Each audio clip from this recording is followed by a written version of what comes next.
Hello, everybody, and welcome back to the Last Call podcast, the series where we've been walking through each and every Star Wars movie in chronological order. I am joined once again by my co-host, Cam Clark. What's up, buddy? How you doing? Yeah, good. Everything's good. How's you? It's going. I'm really excited about this podcast. We're also joined by series, I don't know if it's regular, but this is like your third appearance, so I guess kind of series regular. Nick Dahl, what's up, buddy? Hey, how are you guys? Doing good, man. Doing good. And today, if you guys couldn't tell by the image of the link that you clicked on, we are discussing Star Wars Episode 4, A New Hope. That's right. We have finally made it through the prequel trilogy, made it through the god-awful Solo, and made it through the pretty decent Rogue One to get here to the original trilogy. Cam, how excited are you that we're here at the OT?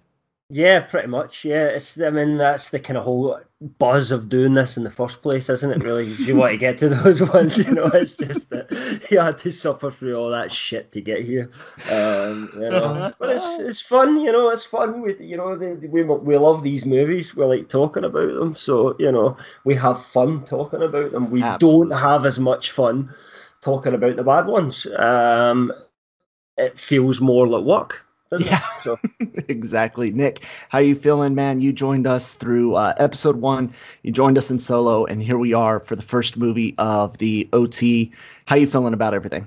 Oh, I'm super excited. I agree with Cam. Like this is why we're all here from the beginning. We wouldn't be Star Wars fans if they started with one of the other ones. Exactly. Aside from this trilogy.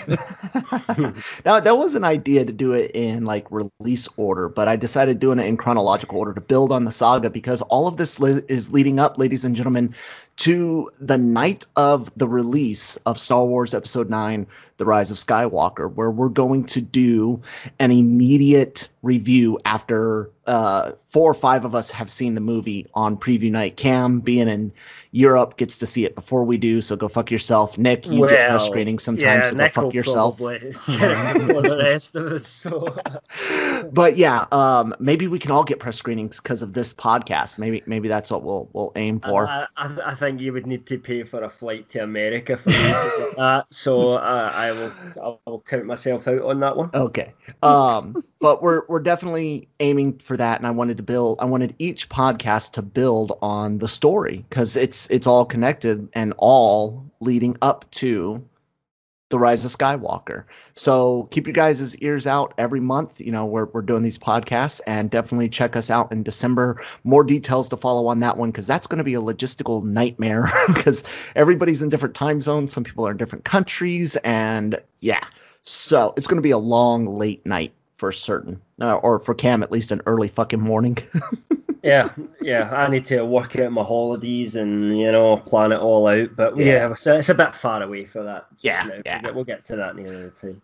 So before we get into it, guys, make sure you are liking, sharing, and subscribing to the LRM Online Podcast Network. Wherever you get podcasts, we're everywhere now, from Spotify to Stitcher to freaking SoundCloud and Google and Apple, like everywhere. We're everywhere. So make sure you like, share, subscribe. That way you can be alerted whenever new podcasts hit from shows like LR Mornings, Breaking Geek Radio, the podcast, Los Fanboys, LRM Ranks It, and we got a lot of other things going on. But let's go ahead and get into the nitty-gritty, guys. Cam, when before this week's podcast viewing was the last time you watched A New Hope? Probably for the longest time ever. Maybe about a year, I want to say. About a year, which must be the longest time I've ever gone without watching it. Yeah. Why is that? Why did it take so long? I think it's the malaise of The Last Jedi. Just kind of staying away from Star Wars for a little bit.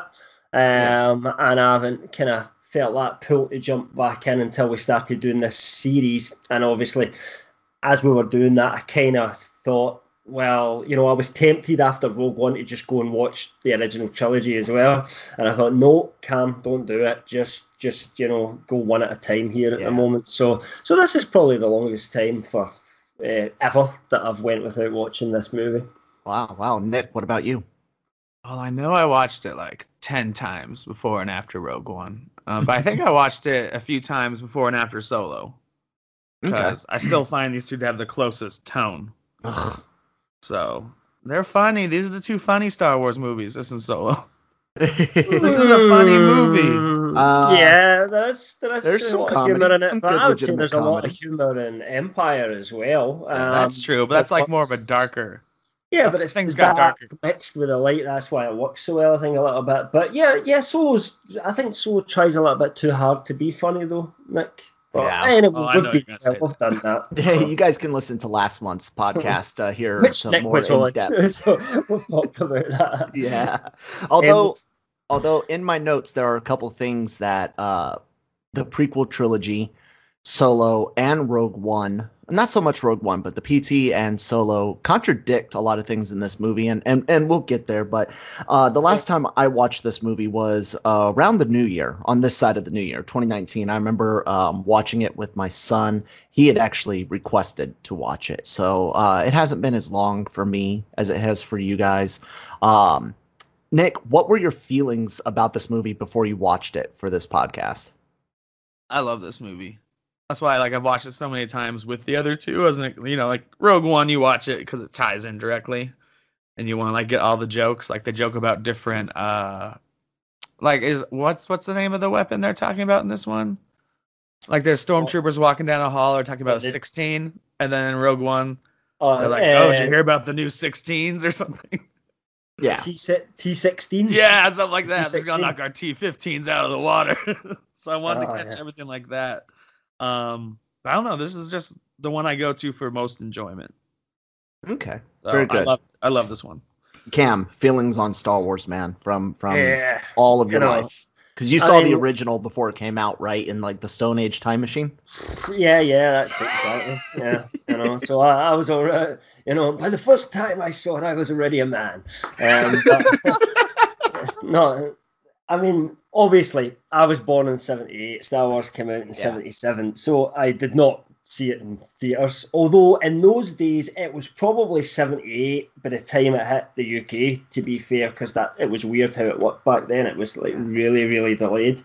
But I don't really remember not having watched it, as far back as I can remember.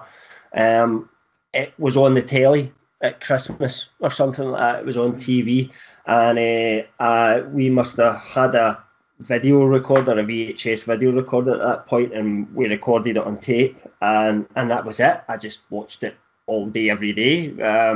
Obviously, Empire Strikes Back would have probably been out in theatres because, let's face it, it was only 2 when Empire Strikes Back came out, so I'm probably thinking about 1981, something like that. But I do remember the first film I ever saw at the cinema was Jedi in 1983. My dad took me and my sister, because my sister was a big fan as well.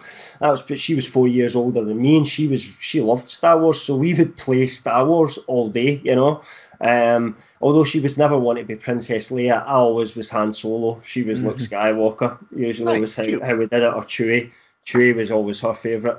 And we actually, although she was a bit older than me, she'd get out of toys quicker. When we went to the toy shop, we kind of looked at Star Wars figures, and we've not got this one, we've got this one, and we would get them together and sort of play with Star Wars figures together and all that sort of stuff. So it was just a huge part of our life, and my cousins are all really into it as well, and we all kind of started, and it all just came from that initial videotape that we watched. And I know you have a slightly similar experience to that as well, of an old videotape, Kyle, but although many years later.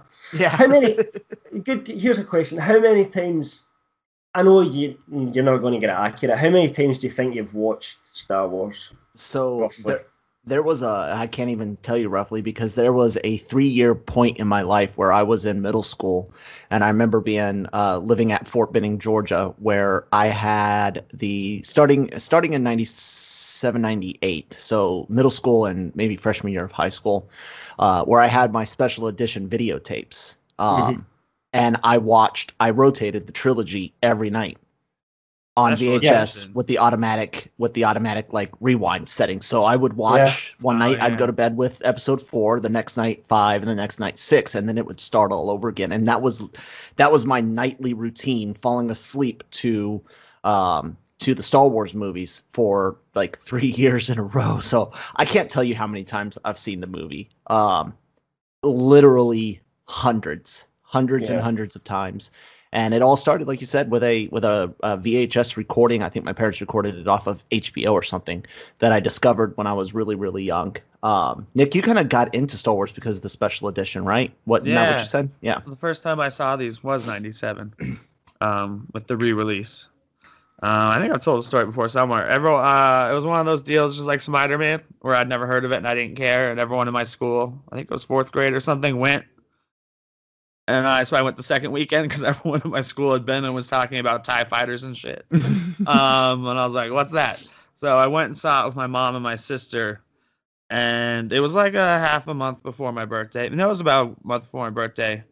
And then suddenly all I wanted was Star Wars figures for my birthday. Yeah. So I got a good deal of action figures. The 90s were great for action figures because of the sequel trilogy. Or the special edition. God, I can't believe I said that. Because of the special edition.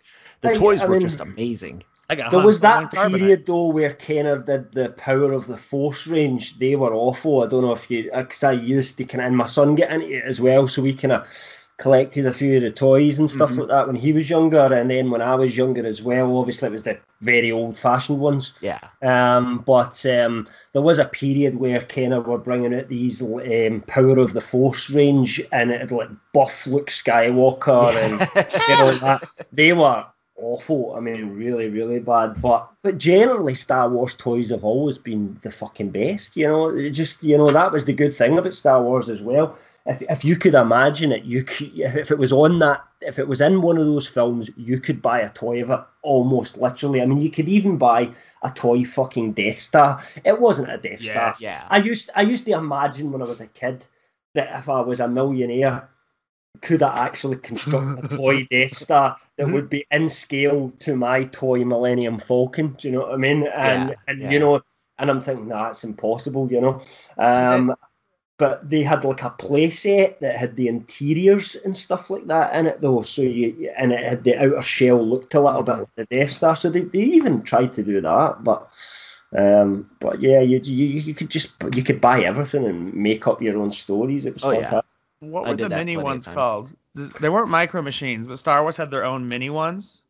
Well, they started off as Micro Machines, but I think it then went in its own way, and they rebranded them many, many different times. Were you talking about the little miniature ships? Well, I mean, there were little characters too. No. Like you could get a figure about a centimeter tall, and like I had a land speeder where you could actually set Luke and C-3PO in it, and the land speeder itself was like a few inches across. I don't remember those. Right. And I actually had a full Death Star, because they were so small. And you would press a button. Well, you would like hit a lever, and it would like kind of open up into 3 stories. Yeah. And like 3 stories would represent the entire game. Like there was. Were these like the Polly Pocket of Star Wars or something, or Star Wars or Polly Pocket? They were bigger than I think it was like a Micro Machines type of thing, because I think even the land speeder opened up, didn't it? They all had like a way to open up, and there was something else in them or something like that. I don't know. It was probably at the period where, I was in my teenage years. Yeah. And, like, toys, well, all teenagers do. I was more interested in other pursuits at that point in time. Like, Death Star opened on 3 stories and, like, had the whole movie in it, basically. And then, but when you closed it, there was a little clear lever, too, and you put your little Millennium Falcon on it, which was not to scale with the action figures. And when you closed it, the Millennium Falcon would fly into the hangar of the Death Star. Which was I don't remember that. Yeah, I don't. Do you know what I used to do? I had a set of bunk beds, right? Even though I had my own room, I had bunk beds, and see the gap between the bunk beds. I always imagined that was like, see the hangar of the Death Star that the Millennium Falcon flies in. So my bunk beds were the Death Star, and that was where I used to fly the Millennium Falcon into land and blast it back out again when it was finished. Probably dropped it about 1 million times and broke it to bits, but I don't know. Well, we all got some great memories. Make sure you guys leave some comments below about your memories with the original Star Wars movie, which Nick hates hearing it called A New Hope, but he has to accept that just like Cam has to accept The Last Jedi happened. So, and I have to accept that Solo happened. So, yeah, we're going to refer to it for this podcast as A New Hope, just purely piss off Nick. So let's get into it, guys. Let's get into this movie. We all know how the movie starts. This is by far the most renowned, or maybe not renowned, the best word, but the most well-known, probably the most beloved John Williams score of all time. That opening crawl and that opening music, we've talked about it before, but how fucking awesome was it to hear it and see it for the first time ever, right? Yeah. Does anybody still kind of get goosebumps when they're watching this one when it hits? Yeah, I because get goosebumps whenever it hits. Yeah, I think that it just has that impact on you, you know. But it all comes from that first one, you know. And it was, I mean, I don't know if you've ever seen any of the kind of serials that was based on, where they would run the script up the screen, you know, the old black and white Flash Gordons and things like that. That was obviously Lucas's inspiration, you know. And when my parents were young, you used to go to the pictures on a Saturday and you would watch it, and it would be like one episode of a program, and then you had to go next week to find out what would happen. And they always did that.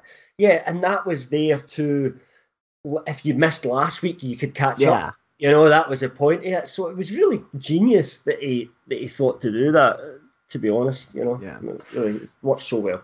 Definitely. The movie, so we get through our crawl, the movie opens with spaceships chasing each other. And I can remember being a little kid, and of course this feels so fucking epic. And then, you know, well, Nick, how is that scene to you, man? Just the damn blockade runner coming across the screen, and then this giant fucking Star Destroyer going after it. And you don't even know what these things are called. You don't know who's a good guy, who's a bad guy. Life-changing. I mean, just that shot, because you see the ship go by and you're like, that's cool, and then there's this giant ship that Spaceballs parodies, where it's even longer to go over the top, but you can't believe the scale of it. Yeah exactly, but you can't, it's hard, the scale is so giant and just fills the entire frame and keeps going, and you're like, holy shit. I mean, it is one of the best openings of a film ever, isn't it? You've got to say it. I mean, it's up there with any film, I think, in terms of just opening scene. It immerses you straight into it. You know absolutely what's happening. And at that point, there had never really been a movie that opened like that before. The crawl, boom, straight into this just giant spaceship filling the screen. You know, it was amazing compared to anything we'd seen previously. Not only that, but this really changed science fiction, because a lot of times science fiction, of course, were taken as very corny, and there are corny parts of A New Hope, of course, but this didn't ease us into the science fiction world. It just drops you into the deep end. You do see some humans, but the first lines in the movie are spoken by robots. You know, C-3PO has the very first line in all of Star Wars. You know, I think some people forget how big of a part he is. He had the very, very first line in Star Wars. And that's, did you hear that? They shut down the main reactor. And I think having that as the opening, you know, big spaceships and then fucking robots, droids being the first speaking creatures you hear, really set the tone for this movie. Cam, what do you think? Yeah, I mean, and it all comes from Lucas's fascination with Kurosawa, obviously, and his movie where he told it from the point of view of, it was like these two, I can't remember what the correct term for it is, but they were like low class people, but they were give your window into the events that were happening, and that's what he was trying to do, is tell the story from the point of view of two droids, you know, and non-human characters, but really quite ingenious when you think about it, and inventive compared to anything we had seen at that point. But and it's action packed as well, you know. You're straight into the whole, you know, it's not long before the doors get blasted open, and it's just fucking pew pew pew pew pew pew, you know what I mean? and as a kid, you're like, wow, you know, because you can do stuff with laser beams that you just can't do with guns because of the realism of guns. Guns can be bad and blah, blah, blah, but laser beams aren't real, so, you know, you just... just deadly. Deadly in the hands of the good guys, not stormtroopers. But, yeah. And even, like, seeing those uniforms for the first time you watch it, like the Yeah. rebels versus the stormtroopers. You're like, whoa, this world, you know? Definitely. The whole hallway fight scene is just incredibly fun, and it goes into that. I consider it like a modern linear induction motor or launch coaster. Star Wars is like a launch coaster. You know, most old science fiction, you get the nice steady chain hill lift, but Star Wars is like a launch coaster. It just goes from 0 to 120 in 3.6 seconds, and it doesn't lit up for quite some time. Like, we don't actually get a break until the droids get to Tatooine. I mean, the next big thing that happens is Darth Vader comes through the hallway, and we get that nice change in the music to let us know that this dude means fucking business. Nick, seeing Vader on the screen for the first time, you can actually remember it more than me and Cam can. What was that like? Oh man, I don't know if I can remember it better because I saw it so young. Like, I was pretty young the first time I saw it. But I mean, well, you said yeah, fourth grade. That's older than we Yeah. were. We were like in like 4 and That's 5 years true. old. It's just he's so like instantly iconic, I guess is the word. And imposing. He's taller than anyone else in the scene. Yeah. And he's even all in before black and they're in white, so it makes him contrast really well. You know that he's different from everyone else.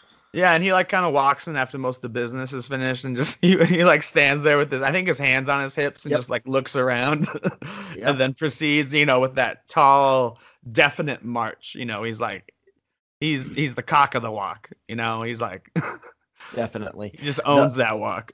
We see a little bit more of the droids, and we get our first glimpse of Princess Leia, and they really play on the mystery of who she is and what she's going to be doing.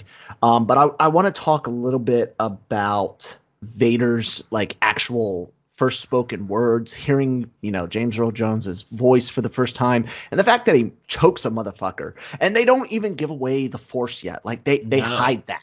This is him physically choking somebody. Holding the guy up. Yeah, Cam, was that scary as a kid, man? Yeah, definitely. I think because I was so exposed to it, I didn't think of Vader as a character that I was scared by as much. Just that he was a cool villain that I wanted the good guys to beat up. I had that image of him all the time, so I was never sort of scared. I think like you would have been with a horror villain or something like that. So it was never like that for me. But I always loved Vader. And I like a good villain, and probably Vader is my favourite character in the whole series. So I just love everything about, Darth Vader. So I gotta ask, guys, because for me, the prequel trilogy kind of ruined Vader for a while. It wasn't until like EU books, or it wasn't until because of EU books dealing with him, Rogue One and the first Marvel Comics run with Vader after the Disney purchase, written by Charles Soule's run. No, the guy before him, Kieran or something like that. I hear Charles Soule's run's fantastic. That we get a really good Darth Vader. Am I the only one that kind of feels Hayden Christensen's take on Anakin just ruined the fucking character? Yeah, but Jake Lloyd was brilliant. I mean, Vader's was undermined, as a character, and it wasn't because we shouldn't have had to go back and explore what happened to him, because he's the central character of the entire saga. So we absolutely should have went back and saw episode 1, 2, and 3, but there's just nothing likable about him, and therefore, because there's nothing likable about him, you don't care when he turns. And then when he turns, it's too late to really see the villain part of him kind of coming out. So, it just doesn't really, make you then go back and look at him in the same way in the old trilogy. So it's probably best to just ignore those prequels, to be honest, and make up your own story about what happened. And Rogue One is just a perfect introduction to this. I know Jammer, our editor-in-chief, thinks it's nothing but fan service, but I think Rogue One does a much better job at introducing us to this world than the prequel trilogy does. So if you absolutely must watch something before the OT, I would watch Rogue One instead of the prequel trilogy. Nick, do you agree, or do you still want to watch the PT? No, I say you jump straight to this. You don't want any prequels at all? No, because this is the best. I Not mean, even go your back and beloved watch Solo? Rogue One and Solo after. Okay. But like, you'd jump straight to this because, I don't know. It feels like it would ruin the intro to this to see Darth Vader with Star Wars. Like he uses I don't know. Sith powers immediately in the other. Yeah, I kind of see that point. And this is like a reveal. Yeah, it's not I kind of reveal see if that. you've seen him in but two that hallway scenes. scene in Rogue One is fucking amazing. Yeah, in retrospect. And I think that would get, at least for a kid, would get you too psyched up for Vader. Yeah, so like, look at all the cool stuff he can do, and he never does as much Force stuff. Like he doesn't fling someone into the ceiling and stuff ever. Yeah. In this trilogy, it's just technology kind of ruins it, and you kind of want to start with don't get everyone's expectations up too high with special effects and start with these movies. You don't want to go from the action-packed ones to like these classic ones, which are better. But for some young kids, they'd be like, "Oh, well, what happened to all the cool effects?" And yeah, I don't know. I see your point, but I've done the Rogue One followed immediately by A New Hope and found I really like that. But there's a couple of things that really stand out. So much that they take you out of it. When Vader speaks to Leia, he says several transmissions were beamed aboard this ship. But this was, as we talked about on Rogue One last time, this is what annoyed me about the last 30 seconds of that movie, because Leia's ship shouldn't have been there. It shouldn't have been physically passing it there, and Vader watching them going away, because then it makes that part. Why would Vader would turn around and say, "Shut up, bitch, I just saw you get don't lie to me," and slap her, or something like that. Instead, it doesn't work. That is one of the few things that Rogue One did as a continuity thing. And they weren't transmitted. That's like somebody somebody should have been sitting just watching it continually. The last 5 minutes of that and the first 5 minutes A New Hope to make sure it run over, and nobody did that, because they would have surely spotted that and went, we've got a problem there. There's only one transmission, and it was put on a disc and then handed to the Captain 4.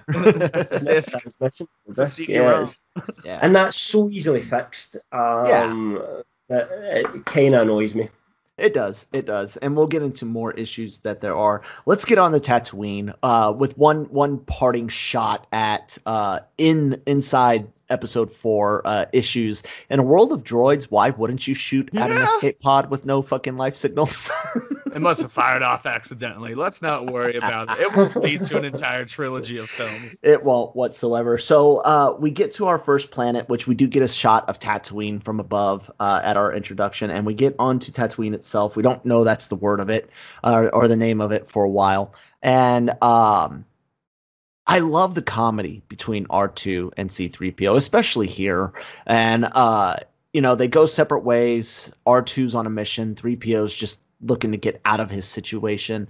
And I love it where he's like, he tricked me into going this way, but he'll do no better. I love the sass between those two. And Anthony Daniels, he's got that I guess stereotypical prissy type of English accent. I know that's not his like regular voice, but as a little bit he's very it's character, and I love it because it fits so perfectly.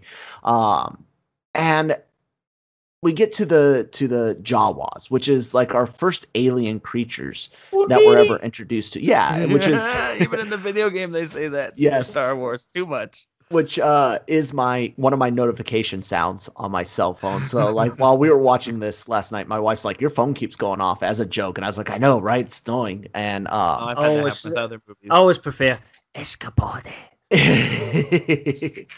What I like about Star Wars and its aliens compared to some other science fiction shows, specifically Star Trek, because everybody wants, Star Wars and Star Trek are like Marvel and DC with their fandoms. Star Wars dared to have real fucking aliens, while Star Trek was like, let's put some putty on the face, make some ridges or some ears, and that's it. That's an alien,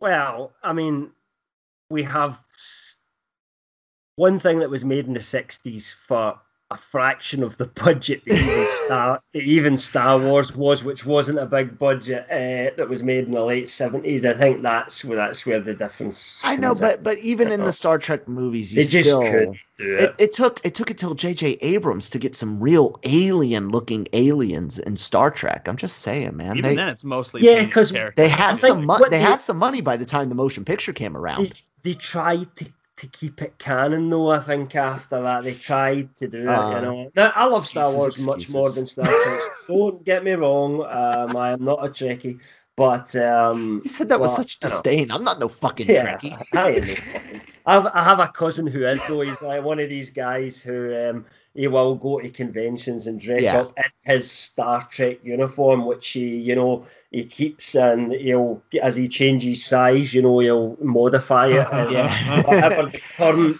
one is, he'll change it to that. He's crazy. At the Richmond Galaxy Con I went to, this is a funny side story. At the Richmond Galaxy Con I went to, they actually had a bar set up on the exhibit hall floor. Way too expensive, but they had a bar, and there was two guys in cosplay. There was a Star Trek officer, and there was a guy who I'm not sure if he was supposed to be Captain Morgan, but he was definitely a pirate and a high-ranking pirate. So I walked up with my drink and I was like, Captain, and it was great because it was just like a funny fucking moment with a Star Trek guy, and they enjoyed my Star Wars tattoo, and we talked geek shop for a minute. But yeah, Jawas. Wow, my voice cracked. That's all like fucking middle school all over again. The Jawas, the Sandcrawler. I mentioned this in the Slack chat. Cam, I used to know every droid's name in that Sandcrawler. Once R2 and 3PO are both on board. Nick, did you know all the names? No, but I used to have so much Star Wars knowledge from those movies in my head, like to the number of proton torpedoes an X-Wing can carry. Yep. So it's, and like, which is 6. Not necessarily all the droids, but like most of the alien creatures. Like, I mean, 12, even like 6 on each magazine. Yeah. Like even like your brain just can't store that kind of information for not too anymore, long. And especially after having kids. Right, old. Cam? That's what it is. Yeah. I pushed it all out of my mind palace for Marvel names now. So what's really great, after this, we finally meet Luke Skywalker, all right, and we get the whole droid exchange rate. And from the very get-go, Luke is kind of whiny, isn't he? He was going to go to Tashi Station to pick up some power converters. Pick up some power converters. You sound like Tommy Wiseau. You can waste time with your friends when your chores are done. I love the robot chickens. That, isn't it? Yeah, I love the robot chicken sketch where it then like cuts away to Tashi Station as a strip club and the power converters are girls. I love Robot Chicken Star Wars beats the fuck out of Family Guy Star Wars all day long. Oh yeah. But what I really like about meeting Luke and his conversation with the droids, they 3PO basically rescues R2-D2, has some more sass with why I stick my neck out for you. I don't know. But we actually start getting our mythology building. We get our world building all in this scene, from where Luke gets the droids to where the dual sunset scene is. Cam, walk us through just a little bit about this and what the world building was like and how much you enjoy it or hate it. Yeah, I hate it. I know. I just had to throw that in there.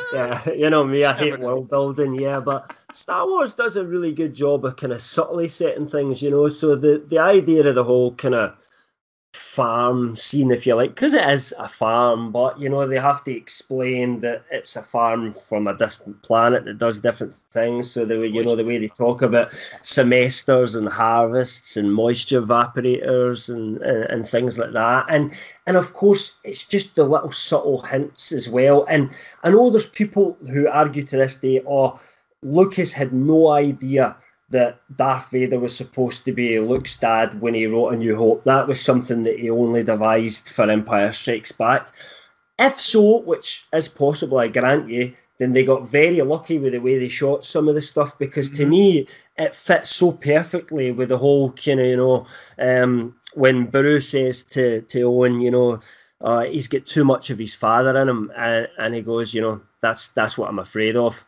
And then we cut to the twin sunset scene, obviously, and that's obviously representing looking off to the distance, wanting adventure, wanting something different from where he left off. But if why would Owen be frightened that he was going to follow in his father's footsteps? I don't really understand, unless he knows more planned than what's there. So either he flukily set that up, or I think it's more reasonable. It's Occam's razor. What's the most reasonable and simple explanation? That he did have an idea of where he was going with that, even when he did. Yeah. To me, you can't really doubt it, I don't think. Definitely. And Nick, I know you're a huge, well, all of us are huge fans of Williams' score, but how awesome and how like just beautiful is that twin sunset music piece? Like, does that just not melt your heart every time? Yeah, it's so good. That moment is, yeah, the score, I mean, there's no bad part to the score. Yeah. Like, I mean, talking the Empire March and stuff, which I don't think is in it till the second movie. No. And in my opinion, the Empire score beats it and was the better score. But it's still fantastic. And as you say, there's nothing wrong with it. It's perfect. Definitely. So, we get a lot of world building. We hear the name Obi-Wan Kenobi through the Princess Leia hologram. We hear a little bit about, like Cam was saying, Luke's father, and I agree with Cam. I think people that say that Lucas had no idea what he was doing are wrong. I think he definitely, it may not have been a pinpoint plan, but he had one an other idea. bit as well, which we'll get to, but which to me what also points to it. But yeah, definitely. And I think I know exactly what you're talking about. So the next, that night, Luke goes to work on the droids, and R2 is gone. 3PO's hiding, and he took off that. What's took off the restraining bolt in order to see more of the message. And R2's just which a little whiny bitch. R2's a fucking smart motherfucker, man. I tell you what, he's like, yeah, sure. If you take this thing that controls me off, maybe I can play more of the message for you. I can't. I don't know what message you're talking about. What princess? I love it. I absolutely love it. So Luke, Luke says, hey, we can't go out tonight. It's too dangerous with all the sand people around, which are later on known as Tusken Raiders. And exactly. And we go out after the droids. They find R2-D2. He's out in the Jundland Wastes, and we get our introduction to Obi-Wan Kenobi. Obi-Wan Kenobi played by what many people, what'd you say? That's one of the changes that Cam watched the Blu-ray version, right? Yes. That's one that they changed that sound effect from the original. Yep, twice. So they changed it for the 97 special editions, and then they've now changed it again for the Blu-ray. And I would say the best of the three is the one in the middle. To me, because it sounded more like a dragon or something like that, which I think if you read the script, it was supposed to be making the sound of a great dragon call. Yeah, so it worked the best for me out of all three, but I know you're very much an original person, Kelsey. You probably prefer the original more. But I am, but I will say this. If I could get my hands on an HD version of the 97 special edition, I would be happy. Because I think the overwhelming majority of the 97 special edition changes actually benefit the movie, but a lot of the stuff I've seen from the Blu-rays and some of the later DVD releases, because even the DVDs had some changes to them from the 97 special edition. I can't fucking stand it. I can't fucking cope. Yeah. The Empire before the Blu-ray. I think A New Hope doesn't really matter because the changes are the same. The only thing that's worse is the Great Dragon sound. Han still shoots first in both editions, so that's still shit. But the Jabba scene, which we'll get to, looks much better, and it still doesn't look that great, by the way, because it's still pretty dodgy looking special effects, but it looks a lot better in the Blu-ray than it did in the special edition, because it was really ropey in that. They did fix it up a little bit. Yeah. So we meet Obi-Wan Kenobi, and we get a lot of... Ben Kenobi. Yeah, you mean Ben Kenobi? Hello there. Yeah. He does the same, hello there. we get a lot more world building and some great musical cues again from Williams, and we get his whole speech, and he really, from the time he rescues Luke and they get back to Obi-Wan's fucking den, his hideout, his home, whatever, we get more of the world building, we get more of the mythology, we get more of stuff that ends up contradicting the fucking prequel trilogy, or the prequel trilogy contradicting Episode 4. I do love everything here, though. I love everything inside Obi-Wan's house. I love the handing over of the lightsaber. Well, he doesn't warn Luke what it is, and Luke looks down the barrel. Yeah. Cam, any issues here? No issues. No, I love this scene. It's really good. And again, you probably know the scene that I was pointing to that points to there's something being about Darth Vader that we don't know, that's been hidden from us, or Luke's dad, whatever way you look at it, is though it's Alec Guinness's facial reactions when Luke asks how did his dad die. Yes. It's I killed your father. Yeah, it's the I eyes. chopped off his arms and his legs. His mouth says one thing and his eyes tell you something else. And it's again, either that's a complete fluke or it was planned. I think it's more reasonable to assume it was planned. And Alec Guinness is so good, considering he seemed to hate his time on this movie based on letters we've seen. He didn't hate his time in his movie. What he hated for the dialogue, like the fandom around it. Was no, even shooting it, he's like, this is the film that everyone remembered him from. Yeah, but the fandom around it. Yeah. What I mean is, he hated the fact that people recognised him for that instead of all the other stuff that he had done, like the Oscars he had won and everything like that. It was all Obi-Wan Kenobi, and he couldn't hack that. He's like, what? Why is this my most important film? Have you not seen, Bridge Over the River Kwai or anything like that? I think that was one of the things that kind of disappointed him. But, he was a pro. Guinness was a pro. So he came in, he delivered these lines for each film and still done a bang-up job because he was just that good. He really was. That's one of the complaints I remember hearing about in his letters while shooting. And he's like, the dialogue is impossible to read. Yeah. It's impossible to make it sound natural. There's so many goggly goop lines in it. He did, but he does a good job. Oh, he does a great job. Yeah. I do know. I don't seem to recall owning a droid. I've never seen this droid. Like the prequel trilogy undoes everything he says up until they get back to his house. Just about. Unless he's lying to get out of it. I guess you my could look at it that canon is that he never actually ever owned a droid because Jedi's own nothing. So what he said was true from a certain point of view. So I knew you were going there. One of my least favorite parts of the prequels was when you hear about the Clone Wars. In this, you're like, that sounds fucking awesome. What were the Clone Wars? And then you watch the movie, you're like, oh, it was a war that featured clones. Well, I figured it was a war that featured clones, but I think Lucas did it. But your imagination will make up this own story in your own head, and it will be the most awesome thing that your mind can create. So it's impossible for them to ever do justice to that after so many years. But that doesn't mean that we should give them a pass because they were still shit. But they would still never have lived up to expectations. Yeah. The next big scene we get, which is a very cool scene. This is the first time we get to see the Force in action, and that's the Imperial meeting. We see our Death Star, and then we go into the Death Star, and we see a bunch of military officers, Grand Moff Tarkin, and Darth Vader, and they're discussing, all sorts of stuff dealing with the Empire, including dissolving the Imperial Senate, what to do with Leia, how to find the secret rebel base.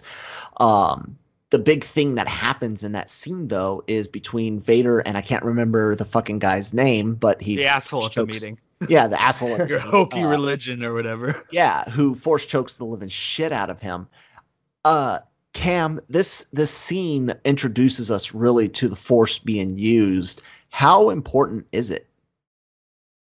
I think this is a really important scene because it lets us see what happens in the Empire. It lets us kind of see how the Empire function, and what the relationship is between Tarkin, Vader, the Emperor's name dropped, but really never mentioned again. The Senate, so there's all these little kind of clues and nuggets that come into that part. And the fact and that Tarkin they mentioned that it's Vader a religion.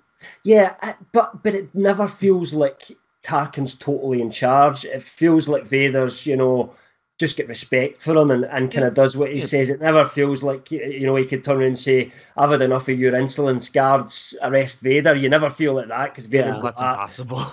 Bitch, please, you're dead. I'm a Sith Lord. You're not, But I know we don't know that at this point. But I think they do a good job of conveying all that, how that works. I've got a funny story about this scene. See, when you're a kid, sometimes you would hear lines, and in those days you'd no subtitles or anything like that, and you would pick things up wrong. See where he asks Vader to release him, and then Cushing says, "This bickering is pointless." I used to think he was saying, this is funny, the bickering is poisonous, right? And you know how his mouth's next to this little orange light that's just a fucking light on the table? I used to think that he was telling him, don't like that because it's fucking poisonous. I must have been about 5 or 6 before I looked at it. Childhood. Nick, I also agree that this scene is incredibly important because of the eye into the Empire, but also the Force usage. It's the first time that we do get to see Force usage. What was it like for you seeing it older and seeing somebody get choked with telekinesis? Oh, the death grip's always the coolest fucking thing of the old movies and Vader. You always think of that. I always think of that first, at least growing up.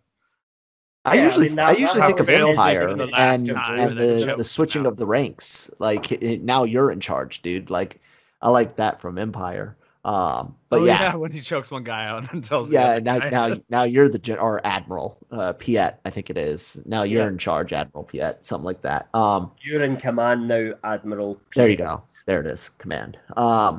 It's all very, very important. I love it. Vader, God, he commands every fucking scene that he's in. And we go back to Tatooine, and let's get to where, Luke is, he's told Obi-Wan, I can't go with you. I can't go save, the princess. I got to go back home. And he finds out that his farm has been destroyed. After they see the Jawa sand crawler, and we learn that, these blast points are too precise for sand people, for Tusken Raiders. But stormtroopers can never hit anything else for the rest of the movie. For the rest of the saga. For the rest of the saga, they can't hit fucking jack shit. But let's get to Mos Eisley. All right. All this stuff happens. Luke decides, hey, I'm going to follow the old wizard. And how come nobody says wizard anymore? That's a Robot Chicken joke. Hopefully somebody out there in the audience got it. We got it. It's just, I feel like it's like in the MCU when they call them wizards instead of sorcerers. Cam's bringing back wizard. Yes. But anyways, he decides to follow Obi-Wan, and we get to the Mos Eisley scene. We get our next usage of the Force with these are not the droids you're looking for, which has been played in every single pop culture thing ever since then. Because it was cool, It was like, that's a cool trick, You can just command people to do what you want and they let you by, Every drug dealer, smuggler, and criminal in the world was like that. Fuck, I wish I was a Jedi. Yeah, speaking of scum and villainy, you'll never find a more wretched. You'll never find a more wretched hive of scum and villainy. And we meet the king of scum and villainy up until 2017, 18, whenever that god-awful movie fucking came out. Actually, let's talk the introduction to the Cantina. Talk about aliens and unique species. The Cantina is filled. The Cantina is one of the most famous scenes ever.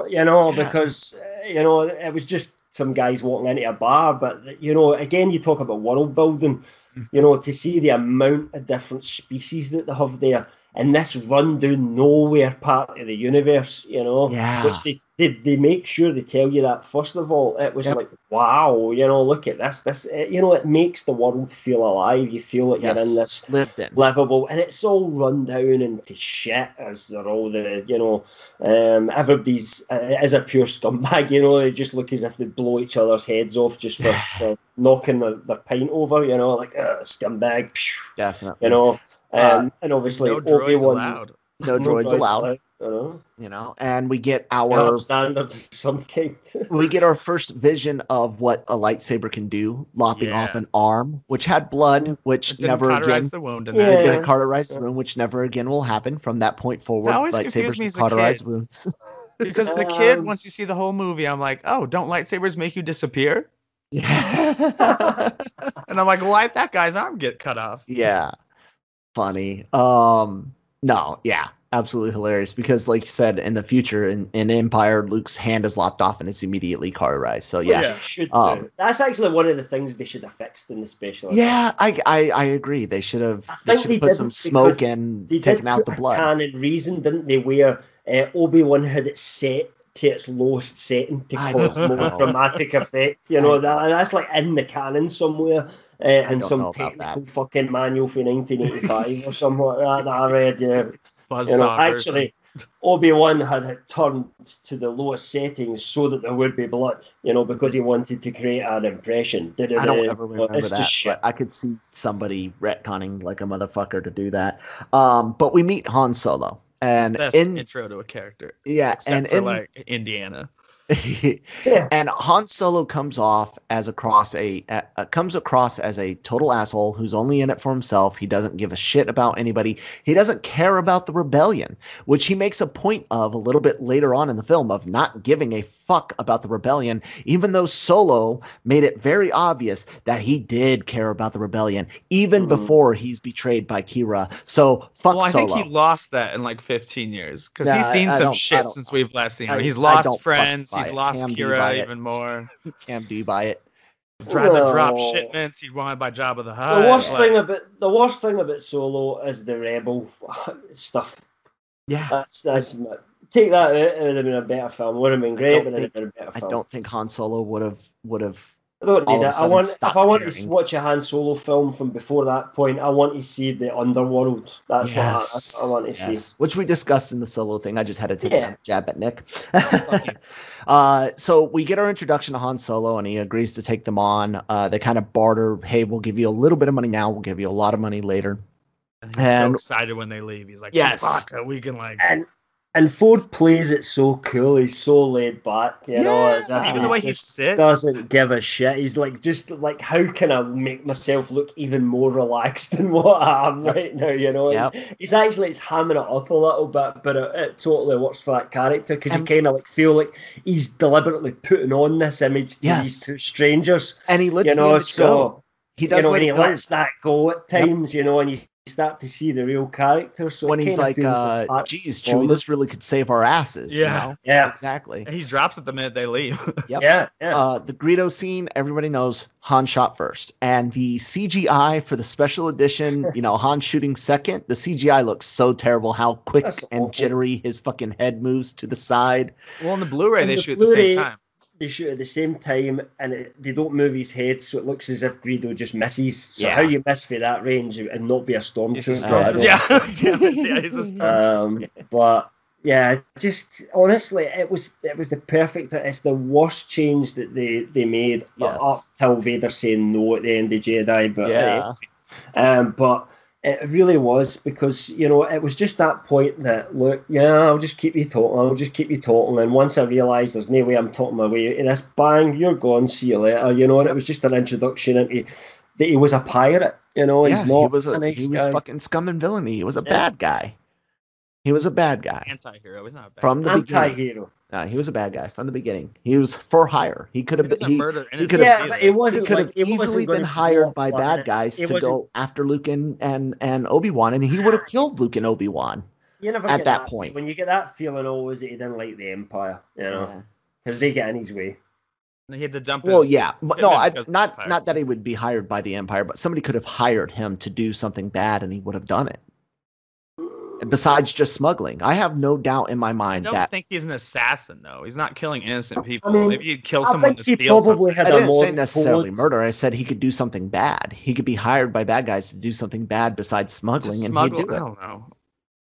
I don't know if he'd like deliver people or stuff like that, but I think if somebody asked Slavery, him no, to go because he was pick up always a bad anti-slavery. weapon, That's why he he'd saved think Chewbacca, even in the EU. But he was not above theft and smuggling and screwing people over. I mean, that's a bad guy because he would do it for bad people. He wouldn't just do it for good people. I mean, he was fucking smuggling spice, which is drugs.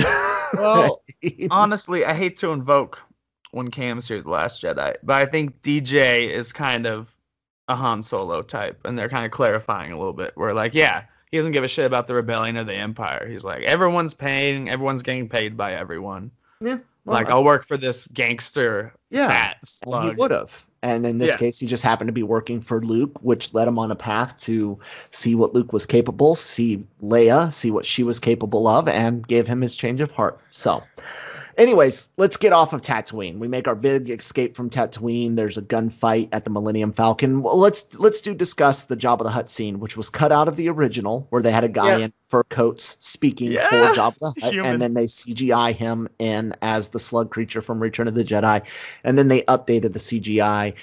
Cam, since you watched the Blu-ray, what do you think about this scene? Should they keep it in, or do you like it without the scene?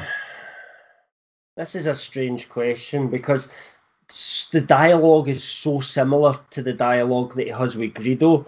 It kind of makes it like he says literally exactly the same thing. Do you think I had a choice? Even in it's the same inflection the way he uses it as well. So I don't know, because I know like when Greedo is mentioned in it, so it's not as if they never planned a Greedo scene and then did that. It's difficult to say. I think if they had filmed it from the ground up like that, and they were able to do it again better, so that in a way that it didn't look so fake. But even in the Blu-ray, Jabba looks really bad still, and because of that, I just kind of wonder whether they should have just missed it out altogether. Yeah. The only reason I think it's good, I say cut it too, or keep it cut, because Jabba, like Vader, gets a better reveal if you don't see him earlier. Yeah. I agree. But the only reason I kind of like it is the first instance we see, because with Greedo, he's not really trying to talk his way out of it as much as in this scene we see like, Han Solo trying to and failing like to talk his way out of something, which I think is a staple of the character, because he thinks he's so fucking smooth. Yeah. If you could go back in time and film it again, or if you went to an alternate dimension and there was no Star Wars and you're like, I know how to make money here, I'm going to make fucking Star Wars. You would shoot it with that scene in it, but it would have been filmed for that purpose. The problem is it just with him walking over the back of the tail, it just doesn't work. It looks so bad, just like them shooting at the same time, like freezing frames or upping. Yeah, it's stupid. I think it works just fine. The redundancy, I'm fine with not seeing it at all, so I would cut it. Either that or cut the Greedo scene. I mean, I think it's important to have it, but I don't think you need both. That's what I'm saying. The Greedo scene is better. I would keep Greedo given a choice between the two, but if they were like, you either keep both of them or I'm just trying to say that they're redundant. I kind of lost my train of thought, but they are redundant, and I would much rather have the Greedo scene. But if I was forced to keep Jabba, I would cut the Greedo scene just because they are redundant. Like if I had no choice, Jabba's going to be in it, or you cut the Greedo scene. I think the redundancy it takes too long. I just want to get to the next part. And I mean, and the Jabba reveal is kind of like the Emperor, where you hear his name, and then you don't see him for 2 movies. And you have no idea what he's going to look like. And you're like, who is Han Solo afraid of? Because he's a badass. Like, Han Solo's afraid of this guy. It's just fucking giant slug. What the fuck? Yeah. Yeah. No, love it. That's why I would definitely cut the Jabba scene completely, which is why I only watch the theatrical releases. So let's get, they've escaped. There's two big things that kind of happen before we get to the Death Star. Go ahead. One thing I wanted to mention, benefits of the special, the blast off. From definitely much better. Is far better in the special edition than it was in the original. Where you actually see it take off with a bit of CG and the laser bolts still coming up. It just looks a little bit more exciting. Definitely. we get their escape. They go to hyperspace. We get a couple big things that happen here. The two biggest, of course, is Vader, Tarkin, and Tarkin and Leia. Really, Vader just kind of brings her there. So Tarkin and Leia, and the destruction of Alderaan, and of course the the like 15 minutes of training Luke Skywalker gets from Obi-Wan Kenobi. Well, he didn't have time for anything else. So. Yeah, I know. And actually, I think the canon's been changed to where there was a couple of days spent on the Millennium Falcon that we don't see. You know, we only see part of it. That's the thing with the entire of the old trilogy. They don't really signal how much time has passed. I mean, arguably, Empire Strikes Back takes place over the longest period of time any of the movies because of that. Because they're traveling at sublight speeds, you know, so it's canonically it took them months to get there, you know. Yeah. Even though they're wearing exactly the same clothes. Yeah. But you know, we see the destructive power of the Death Star. We see Leia lie about, you know, where the rebel base is, which shows her Dantooine, when it's really on Yavin 4, or the fourth moon of Yavin, however you want to say it. But we don't know that until later. But we see her dedication to the cause. And yeah, it takes until the reveal that they don't find the rebels on Dantooine to realize how much her dedication to the cause is. But it's very important to her character, which becomes very important to Han Solo's character in my mind. And then, of course, after the destruction, during Luke's training, we see Obi-Wan Kenobi feel it through the Force. You know, a million voices cried out and were suddenly silenced.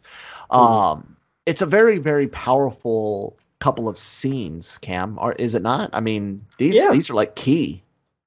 I mean, they blow up an entire fucking planet. I mean, you know, as far as genocide goes in film, surely that still takes the biscuit. Maybe Thanos in Infinity War. Yeah, it would be the next one that's kind of did anything as billions bad as that. To trillions. Yeah, but, you know, they're never brought back. You know, Alderaan, it's gone. They literally blow up an entire planet full of people. You know, and.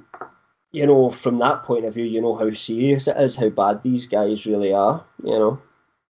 Definitely. You get some good Han Solo in that scene. Not only like always let the Wookiee win, but just like he's questioning it all, just questioning the Force. Yeah, he's like, I've seen a lot of shit, kid, but I ain't seen something that makes me believe in all powerful. Listen, kid, I've flown from one side of this galaxy to the other. I've seen a lot of strange stuff, but I've never seen anything. I may believe there's one all powerful Force controlling everything. Yep. Something like that, innit? But that was a really bad Harrison Ford there, but you know, that's not my strong point. But yeah, I mean, he's our window in as the audience. He's the skeptic, you know, he's like fucking magic tricks and special swords and all that. You know, I live in a real world. So it makes the other fantastical stuff seem more normal, more lived in. Because this character's doubting the fantastical element that we're supposed to be into as well, you know. But of course, Obi-Wan then, you know, puts on the helmet, you know. With the blast shield down, I can't even see. How am I supposed to fight? And obviously he manages to do it, and then, you know, Han's like, you know, I call it luck, you know. Yeah. So it's you know, there's no such thing as luck. There's a lot of good banter in there. Oh yeah, I love the banter, and that's some of the. I mean, the fact that Lucas was actually able to write this movie is shocking compared to the prequel trilogy. It's so shocking. I'll get into that in a little bit when we get to the Death Star, but I absolutely love this stuff. It's great, and Luke. I just want to point out, I'm not a prequel trilogy fan. I've said before when we got to Solo and Rogue One, I don't think I will ever watch the prequel trilogy ever again. And I know some of our younger listeners, that's your Star Wars, and I got it. I sort of respect that, but for everybody that complains how much Anakin whines, when you rewatch this movie with the context of everything else, Luke is a whiny fucking bitch in this first film. Big time. So, but everything, unlike the prequels, everything else makes up for Luke being a whiny bitch, and his character arc definitely gets a hell of a lot better going through 5 and 6 versus Anakin's through 1, 2, and 3. So, you know, they make the jump into the Alderaan system. They see the Death Star. They chase that TIE fighter. That's no moon. That's no moon. That's a space station. And we get to the Death Star. And Nick, I kind of want you to take us through from the time they land on the Death Star and kind of like smuggle themselves. And I never thought I'd be smuggling myself, kid. Yeah. Take us through that all the way through the demise of Old Ben. Okay. Well, this is my favorite part of the movie, and this is where I think Harrison Ford shines and saves the movie. I still feel like this movie is full of clunky dialogue and bad set pieces. But I don't think Harrison Ford's just playing he's not just playing the two sides we were talking about, but he's turning a lot of the bad lines into like winky jokes. Mm-hmm. Yeah. Because I feel like without him, I feel like he saves the movie. My dad and I watched it before Rogue One. The only part my dad was interested in, every time Harrison Ford said something, my dad would crack up. But so we get here. They're smuggling themselves, like you said, and they send up the guys with the scanner crew because they didn't think to check in places that you smuggle people. And they're like, hey, can we use a little help up here? And they go up and bam, they take their stormtrooper costumes. But then they have an incredibly quick moment, which is impossible, where one's hitting on his helmet like they can't hear, and the next moment they're all at the door. Like impossibly fast. Well, Luke comes in a little bit. Yeah. Han runs in 5 seconds later, so maybe he just ran. It's still pretty quick. And we didn't see anyone else come out because they're watching that and they're like, oh, no, we can't hear it. Like, why can't he pick it up? And then they discovered the princess is on board. And, Han still doesn't give a shit. He's like, I just want to wait for the old man to turn off the tractor beam so we can get out of here. Fuck out of here. And then Luke gives him that talk about her being rich. And Han perks up and he's like, what? Rich? Reward?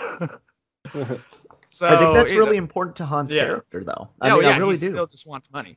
Yeah. Up until the end of the movie. And then Luke has the idea to put Chewbacca in. They gave him a certain name. When I was watching it, I'm like, that's a weird name to call them. But I don't know if they call them binders. Yeah, they call them binders. Yeah. And then Chewbacca immediately doesn't not like it, and Luke is scared. And Han's like, I think I know where he's going with this, buddy. And they do the hall walk. Chewbacca scares the shit out of those little mouse droids. I love that. Yeah. And then it goes away. And then I get to my favorite part of the entire movie is when they get to the prison cells. Yeah. And they blast them. Bit as well. Yeah.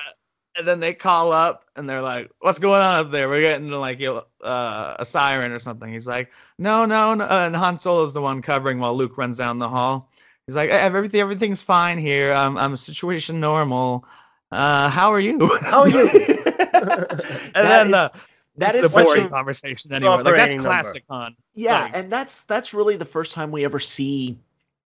We know from the Jabba scene that Han had to, I get bored sometimes. Or Greedo, not Jabba, but he does kind of repeat it. But this is like the first time that we ever see Han really bumble something. Like up until now, while he does let his guard down and speak a little less smoothly around just Chewie, this is the first time he's not in total control of the situation. And I think that's incredibly important. Have you ever seen the film Navy SEALs with Charlie Sheen and Michael Caine? So many years ago. And of course, Charlie Sheen copies that moment, doesn't he? Where he's having the conversation with somebody, and it's like, and he's like, boring conversation anyway. And then he shoots the radio and shouts to his pal, "We're gonna have company," and that just shows you how powerful that scene was. As a child, that's the part I played the most. This whole sort of Death Star bit, and I was Han Solo, talking through the radio, and it's the way he just shoots it. I don't know. Fuck it! Look, we're on the shit. Let's go. I was like them shooting the cameras, like as if the cameras didn't see you already. Well, if no one's watching them, you got like rewind or whatever. I guess. I learned at work you can get away a lot with the cameras because someone actually has to be checking them. But if there's no reason to check, anyway, that's a whole conversation. So, Luke sees the princess and he's a little in awe and he's wearing the stormtrooper shirt. She's like, aren't you a little? Yes. And he's like, and he takes it off. He's like, I'm Luke Skywalker. I'm here to rescue him. And then he still says it. He's like, I'm with Ben Kenobi. Yeah. And she's like, Kenobi? And then like, they're in the hallway, they're getting outmatched, and Princess Leia is the smartest one who's like figures out the garbage chute. Doesn't she the blast garbage it? chute, Flyboy. Yeah, and they all go down, and it's stinky, and Chewbacca isn't happy. And then there's that scary monster. But I love the bit where Han kicks Chewie in. I don't care what you smell, you big fool. Get in there, and he just kicks it in the ass straight in. And then this is the first time what a wonderful smell you've discovered. This is the first time you really see Han care about the others, I feel. Because the minute Luke goes under, Han's freaking out. Leia, who just met him, is freaking out. They're like, Luke! Yeah. And then it leaves, and they're like, oh, sweet, the monster's gone. The walls start closing in, which is classic. Just like, they even use that in Temple of Doom. Yeah. So classic. And trying to brace it and climb up. And then Luke's like, oh, yeah, I have comms. But C-3PO's also doesn't have his on because he's makes an escape. No, it's on. It's just sitting on the damn desk while he's hiding to pretend that. Oh no, he does have it off. That's right. We see it on the desk. It off for a little bit because later it's like, oh yeah, the communicator. Because R2 can't locate them even though they know they're not captured, and then they shut it down just in time, and they're screaming with joy. And that's one of my favorite parts. C-3PO's like, oh no, we failed them. Yeah, they're dying. R2. Curse my metal body. I wasn't fast enough.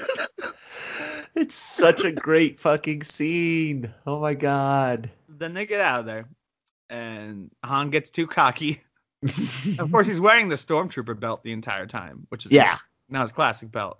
He has the whole charge down the hallway scene, which is a scene I think they make better in the Blu-ray because they actually add more than just 5 they add more trips. Basically, I just love that. Chased. Yeah. And he's like, he just runs after them screaming, and then he turns around and shoots and just runs back again. And Chewie gets bypassed. Like, oh shit, we're going this way now. Okay. Leia has some line about him being stupid or whatever. Yeah. Then she says, what is it? She says, he certainly is brave. And then Luke says, yeah, but what good will it do if he gets himself killed? Yep. Yeah. And then they run the other direction and have to do the awesome. Is there a kiss before the swing? There's no kiss. She does kiss him on the cheek. Okay, well that's different. For luck, she says for luck. Yep. Yeah. Because they want to extend the bridge, and Luke's like, I think I just blasted those controls.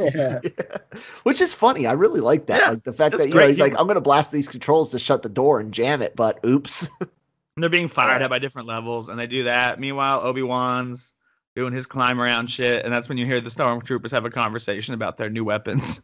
And also the sensing Vader and Obi-Wan sensing each other. But I mean, if it was planned from the beginning, wouldn't Vader also? Do you think Vader can't sense Luke because Obi-Wan is there? Because wouldn't he sense his son? Well, who's also strong in the Force. He spent a lot of time. He's never spent any time with Luke, and Luke really hasn't awakened in the Force yet. Remember, the Emperor doesn't sense him till the kind of in the Empire.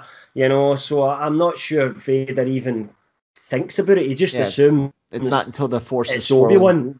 He recognizes Obi-Wan, and that's where his focus is. It's not till he's in the TIE fighter later on that he says, the Force is strong with this one, but that's all he says. He doesn't make the connection. That's true. He does say that later. Yep. Anyway, they're able to escape because Obi-Wan sacrifices himself. It's the whole what's Vader's exact line? It's not even apprentice. He says, when I left you, I was but the learner. Now I am the master. Yeah. And we get our first lightsaber fight. This is our first lightsaber fight. Which is done like Knights, which is the original trilogy, is all done like that. Because that was Lucas's original vision, is they would hold the swords like samurai or knights, not like this one-handed twirly flip dancing shit. Yeah, and plus, you gotta give this one slack. Or something like that, was that? Yeah, you gotta give this movie slack for that. I guess all of them, because Luke's taught this way, even though they get back into flippy shit in the next trilogy. Because they're all old. They're old men. Yeah. One's a robot who doesn't have special Inspector Gadget leap things or anything. So they escape. They have the great shootout. One of my favorite space shootouts is when Han and Luke are both in their gunner bays, and Luke hits one, and he's like, "Don't get cocky, kid." And and then they make it to Yavin 4, or the fourth moon of Yavin. And Yavin, it's Yavin, spectacular. however you want to pronounce it. Yavin And they is- have those plans.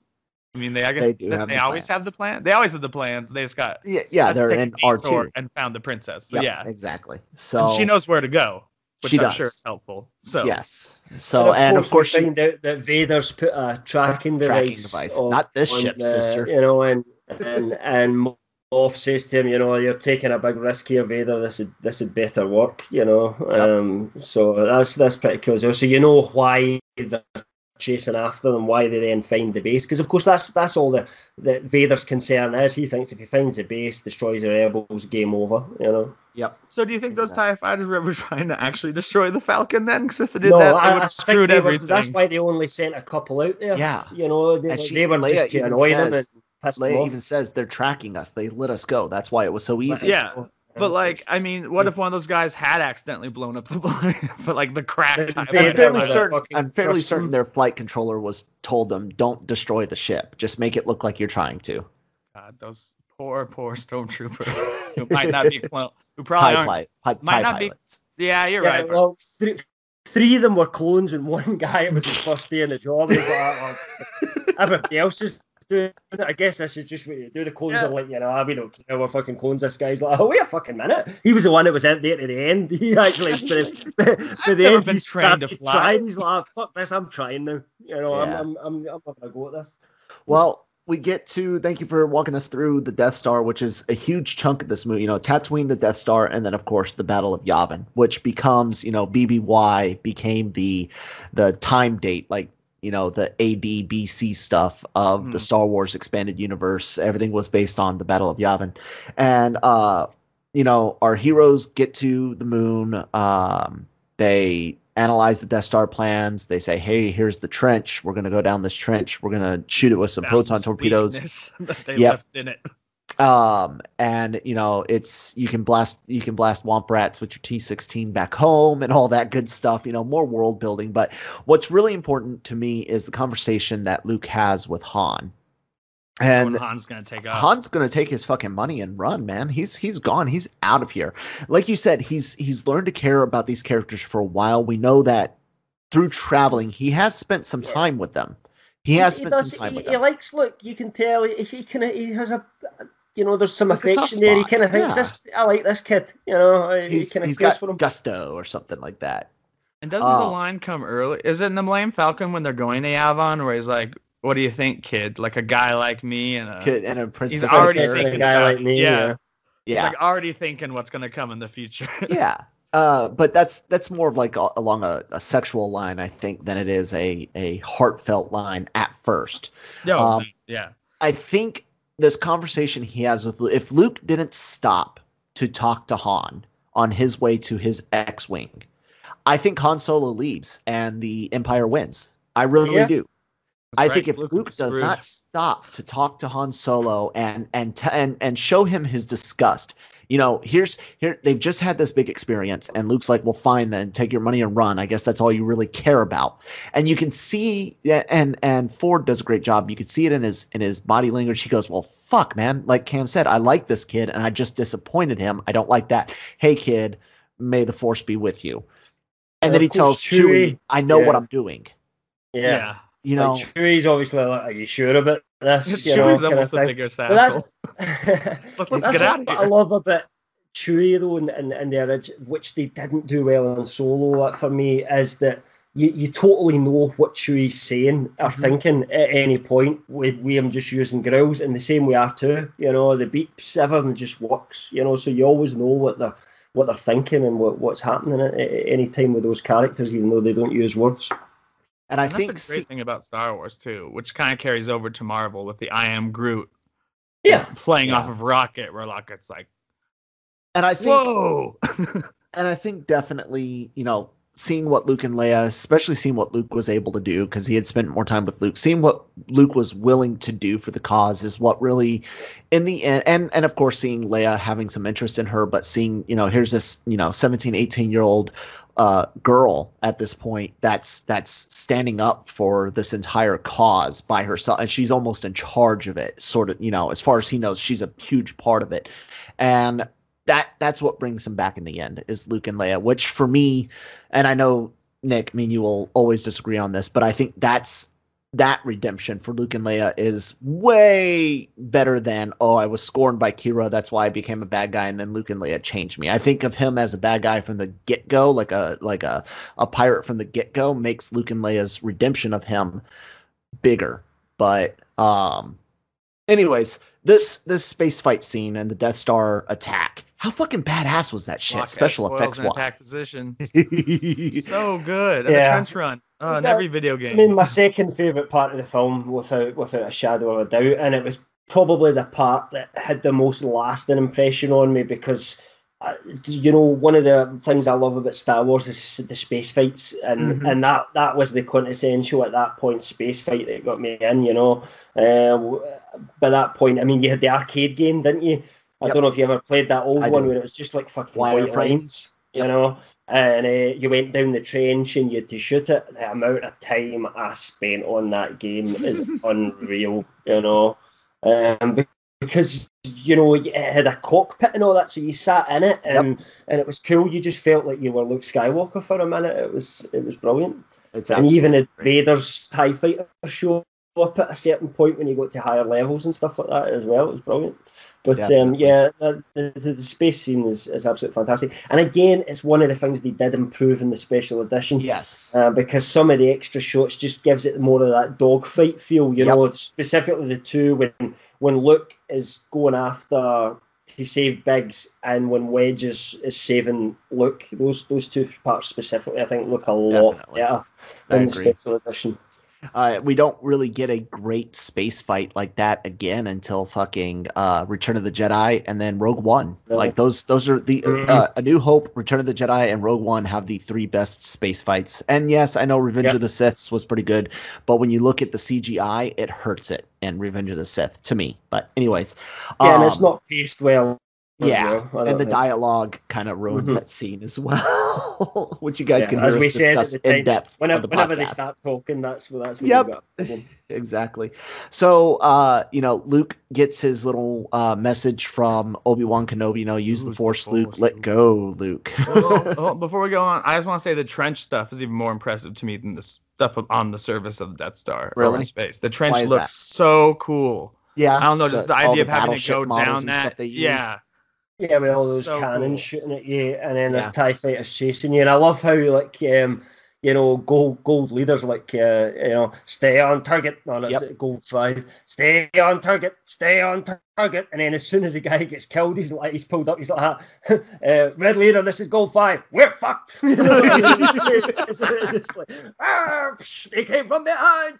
Yeah. And it's like he pulls up right away. He's just like, nah, I'm out. I'm gone. There's no one behind me to take the kind of punishment now. I'm out of here. And just, and then obviously you see Red Leader getting down for his run, and it takes the longest time, and he gets right to the end and everything like that. And then it just impacted on the side, and and then it sets Luke up for his run. And of course at this point the Death Star's getting a lot closer, isn't it? So they're like, shit, this is like the last run. So it sets you up when the music kicks in, and all that sort of stuff, as they kind of fly in. And was it Luke says, we're going in full throttle. That'll keep those fighters off our back. Look, at that speed, we're going to be able to pull out in time. It'll be just like Baker's Canyon back home. And of course, Luke makes it down there. Wedge gets hit, and he has to leave the trench, and Vader's right on Luke's tail. Han Solo comes in. Yeehaw, fucking, you're all clear, kid. Now let's blow this thing and get out of here. And Luke is listening to the Force. And that's when Vader says, the Force is strong with this one. And Han blows the TIE fighters. Vader goes off spinning, which is hilarious, and Robot Chicken again, because they show him throwing up in the TIE fighter and stuff. And it's great. And there's the Papa Palpatine phone call in regards to that, which is also great. I love Robot Chicken Star Wars. What were you going to say, Nick? Even if it wasn't planned out past one movie, which obviously he wanted to make multiples, it's a smart way to end your movie. You don't let Marvel doesn't do. You don't have to kill everyone. Just Vader's spinning off into space. Maybe we'll see him again. Maybe we won't. Yep. Yeah. It's one of the best things they did. Yeah. Like Red Skull. But I think, you talk about that bit where the hairs stand up in the back of your head, you get those chills. It's really an emotional moment. I think that the strongest one in this film is that, Obi-Wan coming through, because it's so tense at that point. Yeah. The music's you don't know if they're gonna do it or not. The music's great. And then it just the music just cuts, and then it switches to the Force theme. Yeah, and it's use the Force, Luke, let go, Luke, and all that sort of stuff. And then like the base, he turns off his targeting computer, and the base are like, look, you've turned off your targeting computer. Yeah. What's wrong? Nothing. I'm all right. Shut the fuck up and let me do this. You're like that. Yes, he's on it. It's like that. Those are the kind of things that get you in films. Oh yeah, little moments like that. It's amazing. I always loved that part of that. It feels so great. They blow up the Death Star. Like I said, Han helps save the day. Luke, his shots on target. And a funny thing about the EU is the book Death Star, they actually show that after the Death Star destroys Alderaan, there's like a splinter cell within the Death Star that are like, we can't believe we just destroyed an entire planet. And the reason why it took so long and that person is saying, stand by, stand by, stand by, they retconned it in this book that one of the splinter cell of Imperials that are like, we're not going to blow up another planet, was purposefully saying, stand by. I don't know if you guys know that. No, I don't like that as much. No. I don't like that. I think I'm not saying whether or not I like it. I'm just letting you guys know that in the EU, that was canon for a while, that there was there was a group that was like, we're going to give the rebels a chance to succeed, right? Anyways, and kill us in the process. But I love about that scene of the shotgun and his Mark Hamill's facial expressions. He sells it as well. It's like it has just this ultimate tension, and as that shot goes through, the relief on his face. Oh, he lets his air out. Poof, Hamill does a really good job with his body language there. He really does. And we forgot to mention that how cocky Grand Moff Tarkin is. Oh, yeah. Like, well, they can't possibly. We're not evacuating. I'm staying here. In our moment of triumph? Yeah. I think you overestimate their chances. Yeah. Well, nobody overestimated, definitely. They underestimated their chances, and the Death Star blows up, and everybody returns to Yavin for a short but sweet celebration. That's a very quick and abrupt ending. Yeah. R2's fucked. No one seems to care except C-3PO. Yeah. Like, he's fucked. If any of my parts or circuits can help him. Yeah, he's willing to donate like his kidney type thing. But we get our celebration. Leia says to Han, I owe more to you than money. And we get our big celebration scene, and the music again is so great. So great. And this is the first time we hear that build up into the end credits theme, like the ending theme, which is so beautiful. Yeah. So beautiful. And they use it for everything. It's been used in every single Star Wars movie ever since, even the Star Wars Story anthology films, Rogue One and Solo. And guys, we did it. We made it through Star Wars. Well, you forgot to mention that's something that people always mention. Only the humans got medals. Wookiee doesn't get a medal. Or the droids, I guess you can just. The droids, you can even like put a magnet, like a fridge magnet on. But like, Chewbacca gets nothing. He's like class citizen. He does get to like turn and go rah, and he gets like the last line. So yeah, we'll give you the last line in the ceremony, but you get no medal. We only have 2 medals. So let's go ahead into our after feelings after watching this movie this time. I'll go ahead and start. It's still everything that I always thought it was. I've said before that I think Rogue One benefits this film. I think Solo and the prequel trilogy do hurt it, or it hurts them, however which way you want to look at it. And despite the cheese, it's still incredibly solid. And this is the first time I've watched the movie, like I said, since we started this series of podcasts. I want to watch it again. I really do. Like, I don't want to go this long without watching Star Wars again. Cam, what about you? Yeah, I mean, I think from now on, I'll probably just, as I say, I reckon conservatively, I've seen the movie over 400 times, easy. And I tend to like to watch just the 3 of them together. And after we kind of completed all this, I think, depending on how the sequel trilogy ends up, I don't know. I think my Star Wars experience is just going to be that original trilogy, just the 3 of them again, and occasionally Rogue One, just to remind myself that there's more there. Nick, your feelings after watching the movie this time? Oh, I mean, I always love it. It didn't bother me as much as normal that basically Alec Guinness, James Earl Jones, and Harrison Ford are the only ones who can act in this film. Because really, Carrie Fisher and Mark Hamill. I think Mark Hamill does a really good job of like selling the believability of it. I think Mark Hamill's good at acting to nothing. He doesn't get. I don't think he comes into his own until Empire a little bit, but I think Mark Hamill's very underrated in that film. He's playing the character the way Lucas wants him to play it. Yeah. He's a farm boy. He knows nothing, and he's thrust into this. And he is a whiny bitch, but he's playing it that way because that's the way he's asked to play it. Exactly. But I think there's more to acting than that. I think there's good actors that have been in Star Wars films that just can't pull it off. It's like they're speaking in front of a screen. Yeah, it just looks like they're speaking in front of a screen. And the sequel trilogy's done a good job so far of actually, there's none of that in it, where the acting just feels really bad. I don't think Mark Hamill does a bad job at all. Let's go ahead and talk about actors, and let's start off with you, Nick. I'm probably can guess who you think is the strongest actor in this film, but go ahead. Harrison fucking Ford. Cam, who's the strongest actor for you? Harrison Ford. Yeah, same here. He's so Harrison good. Ford is so great. And he's my favorite actor of all time. Well, it's strong. Always will be my favorite ever actor. Oh, agreed. It's strong because of how he plays the character and little moments like where he lets down his guard, and how even though when he's playing the Han Solo pirate, he's super cheesy, he plays it so well and so believable. And then when he lets his guard down and he's regular Han Solo, it's really, you can tell he's playing a character within a character. And then his change of heart, his, hey kid, may the force be with you.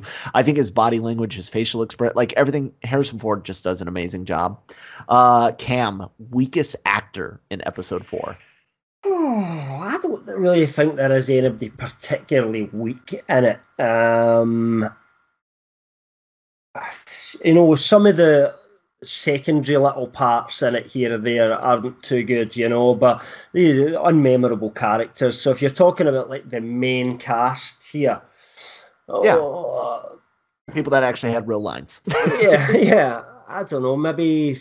Yeah, I think probably Carrie Fisher. I think she grows in the role a little bit as well. She's a couple of her accent changes a little bit. There's a couple of times she looks a little bit off. So I think I've got to go with her, but it's still not bad. It's not like Natalie Portman. Come on. It's not that. It's still believable.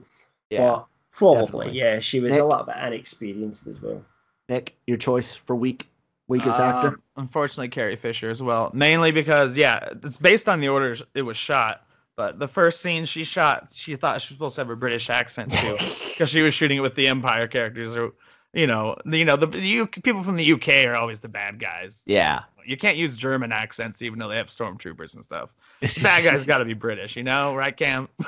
I think this is. Well, they work well. I mean, British bad guys are good, but there's quite a lot of the Imperials are American as well. Yeah. And you got Alec Guinness as a good guy. And there was some, and some of the generals and stuff like that. Some of the voices, and like the guy that talks to them, he's British, isn't he? So there was quite a lot of like rebels. Well, it's because they shot in the UK. Yeah, I know. I have to agree with you guys. I think, and I agree with Cam, although I think Hamill is definitely, this is his weakest point, but he does definitely grow, and it's not as weak as some people think it is. And part of it is just how whiny he is. But I think Cam's right, that he was playing it the way he was being directed. Best scene in this movie for me, I'm a fan of the Death Star attack because I'm a fan of dogfights and aircraft, spacecraft. For me, that's just the end all be all. Nick, favorite scene in the movie, or best scene? Best scene. Part of a scene, but I still love Harrison Ford's conversation, which I think counts as a scene. Which conversation? Escape. Yeah, I mean, with we're fine. We're fine. Oh, okay. Yeah. How are you? Fine here. Yeah. Just that little part. I think largely very dangerous. Yeah. I mean that whole prison part. From the bust into the doors to the end up in the trash chute, that's probably my favourite scene. But my second one is the dogfight, so I totally get where you're coming from. Yeah. It's really hard to choose. It's definitely seen as through the eyes of the young Kyle. So, I honestly couldn't find a worse scene. I said maybe the Cantina fight because some of the stuff that doesn't make sense, why are they mad at Luke? We don't like, or I don't like you either, and some of the stuff that we know about lightsabers and shit like that. Like maybe that's the weakest scene, but it's not a bad scene. Could you guys really pick out a weak scene in this movie? I don't think so. In the original cut, the original theatrical cut. If we're going from the version Cam watched, I'd say the Jabba the Hutt. Yeah, I could see that. Cam, any I words don't on a think weak even scene? that was a weak scene. It just was badly done, but because it didn't work with the CGI and everything like that. But no, I don't think I have a bad scene. If you love a film that much, you love the faults as well.